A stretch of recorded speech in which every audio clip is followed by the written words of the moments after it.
Students, जो आज worksheet number 61 आई है वो हमारी है बोहर मॉडल के ऊपर। इससे पहले हम गोल्ड फॉयल वाला मॉडल पढ़ चुके हैं, थॉमसन मॉडल पढ़ चुके हैं, थॉमसन मॉडल जिसे हिंदी में कह रहे हैं। आज हम पढ़ेंगे बोहर मॉडल। अगर आपने मेरी पुरानी वीडियोस में ये मॉडल नहीं सुने हैं तो आप मेरे चैनल को सब्सक्राइब करके पुरानी वीडियोस में इन चैनल को सुन लीजिए, क्योंकि वो दोनों ही मॉडल इम्पोर्टेंट हैं।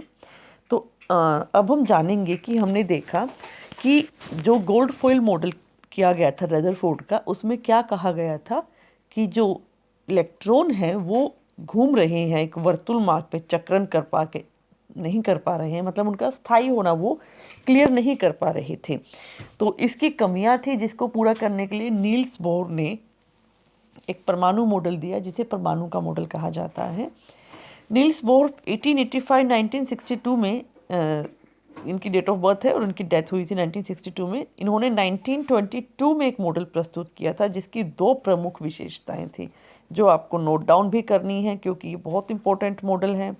इसने एक तो क्लियर कर दिया कि जो इलेक्ट्रॉन है वो वर्तुल मार्ग में घूम रहा है और स्थिर ऊर्जा के साथ घूमता है वो, और प्रत्येक ऊर्जा स्तर की ऊर्जा निश्चित होती है। जैसे मान लीजिए ये घूम रहा है एक मार्ग, दूसरा, तीसरा, चौथा, कक्ष है ये इसके, और हर एक कक्ष की ऊर्जा क्या है, निश्चित होगी। कम ऊर्जा वाला यहाँ है, उससे अधिक ऊर्जा वाला यहाँ, उससे अधिक ऊर्जा वाला यहाँ, और उससे अधिक ऊर्जा वाला लास्ट में है।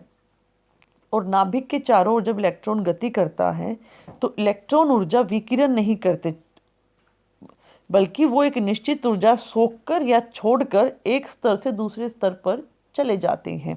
इससे क्या होगा, देखिए, पहले यहाँ पर एक इलेक्ट्रॉन घूम रहा था, ये इलेक्ट्रॉन है, इसने ऊर्जा सोख ली, यहाँ पर ये घूम रहा है, ऊर्जा सोखेगा तो यहाँ से कूद के यहाँ जा सकता है। जब इसकी ऊर्जा कम हो जाती है तो ये वापस यहाँ आ जाता है।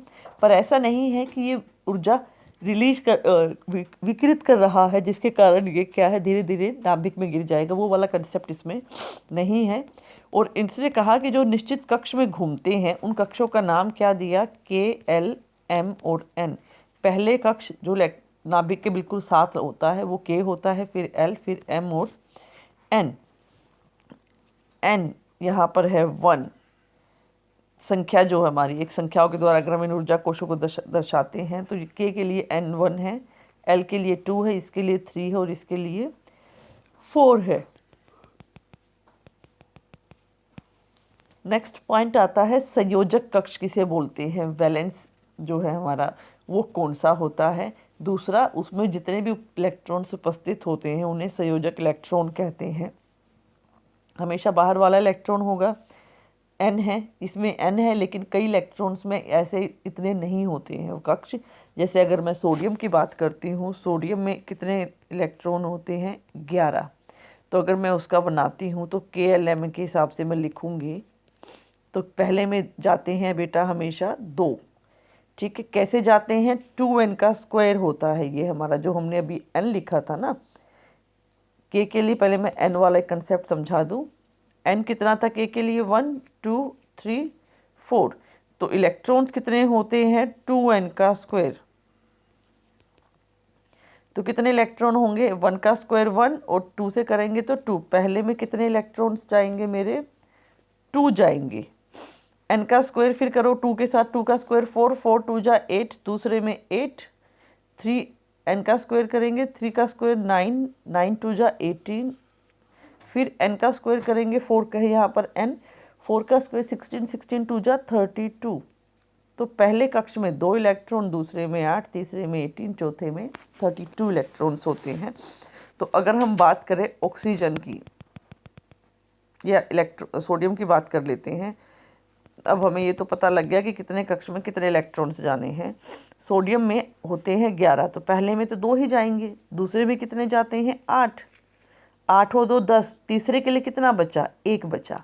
तो संयोजक कक्ष मेरा M हुआ सोडियम के लिए, और संयोजन कितना है, 1 वैलेंसी है इसकी। सबसे बाहरी कोश जो होगा इलेक्ट्रॉन, उसकी अधिकतम संख्या 8 हो सकती है। ये अष्टक का सिद्धांत है, जिसमें क्या है, अधिकतम आपकी 8 होगी। न्यूट्रॉन की, ये 1 मार्क्स में बहुत इंपॉर्टेंट क्वेश्चन है। न्यूट्रॉन की खोज जे चैडविक ने की थी, 1932 में की थी, और इन्हीं के कारण इनका नाम जो है न्यूट्रॉन रखा गया था। न्यूट्रॉन आवेशहीन होता है, कोई आवेश नहीं होता, न्यूट्रल होता है, लेकिन द्रव्यमान लगभग प्रोटॉन के बराबर होता है और n इसका संकेत है। इलेक्ट्रॉन सीखा, प्रोटॉन सीखा, किसने डिस्कवर किया, और अब सीखा है हमने न्यूट्रॉन। कहाँ होता है ये? नाभिक में स्थित होता है प्रोटॉन के साथ। और द्रव्यमान क्या होगा हमारा? P+n, दोनों को मिला देंगे तो उस जो इलेक्ट्रॉन है जो एटम है उसका द्रव्यमान निकलता है। चलिए अब क्वेश्चंस देखते हैं। नील्स बोर के परमाणु मॉडल की दो मुख्य अवधारणाएं लिखनी है। ये रही दो मुख्य अवधारणाएं, ये आप लिख दीजिए। बोहर के परमाणु मॉडल ने रदरफोर्ड के परमाणु मॉडल की कमियां कैसे दूर की? कैसे दूर की? उसने क्या बताया था? इलेक्ट्रॉन को स्थिर ऊर्जा बताई थी। पहले वाला पॉइंट इसमें आपने लिखना है कि जो इलेक्ट्रॉन है वो एक चारों ओर केवल विशेष कक्षों में घूमते हैं और उसकी जो ऊर्जा है वो निश्चित होती है। ये आपको इसके अंदर एक्सप्लेन करना है, जो हमारा रदरफोर्ड नहीं कर पाया था। थर्ड क्वेश्चन, बोहर के परमाणु मॉडल के अनुसार 4 ऊर्जा कक्ष वाले परमाणु का चित्र बनाइए। 4 ऊर्जा कक्ष वाले परमाणु का चित्र ये है, जिसमें चारों के चारों कक्ष दिखाए गए हैं। न्यूट्रॉन क्या होते हैं? न्यूट्रॉन एक अपरमाणु कण है जिन पर कोई आवेश नहीं होता, ये वाले लाइन इसमें आप लिख देंगे, और नाभिक में स्थित होते हैं। संयोजन कक्ष और संयोजन इलेक्ट्रॉन्स कौन से होते हैं? संयोजन कक्ष जो अभी मैंने बताया, बाहर वाले कक्ष वाले, ये वाला 5th के अंदर आपको लिखना है। आई होप आपको वीडियो पसंद आई होगी और आपको सारे कंसेप्ट क्लियर हो गए होंगे। Thank you.